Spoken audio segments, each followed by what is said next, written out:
heart muscle. After the anesthesia takes effect, the surgical area will be scrubbed with a special disinfectant soap and may also be shaved. The surgeon will then make a 6 to 8 inch incision down the middle of the chest. The breastbone is then separated, the heart sac is carefully pulled back, and the heart is examined. At this point, the doctor will remove the necessary graft vessels for the artery bypass. Most commonly, an artery from the chest called the mammary artery and/or a vein from the leg are used. However, an artery from the arm or wrist may also be used. Once this is done, the bypass procedure can continue.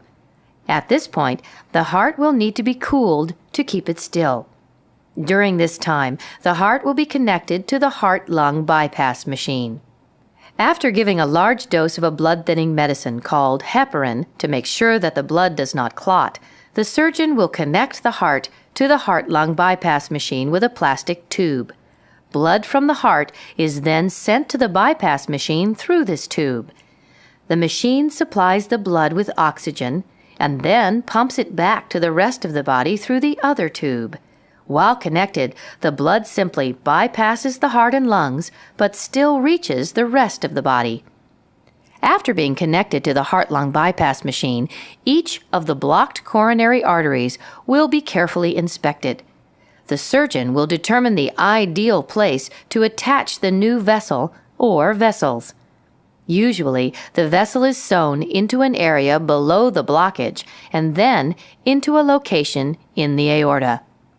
When your heart resumes its normal function and can support your body with its own pumping ability, it will slowly be removed from the heart-lung bypass machine.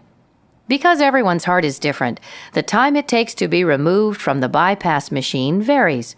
If your heart is slow to return to its normal function, several options are available to help it regain strength. These include medication through your IV, or electrical stimulation from small, thin wires called pacing wires to help your heart beat normally until your own heart's electrical system has recovered. These wires are placed directly onto the surface of your heart and will be left inside your chest during your hospital recovery. Usually, these are temporary and should be removed prior to your going home. But in some patients, the wires may need to be replaced by a permanent pacemaker.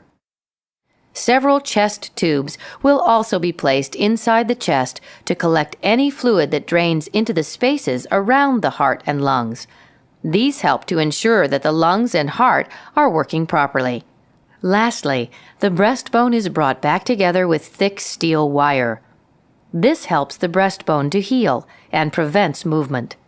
The skin incision is then closed with stitches and a sterile bandage is applied.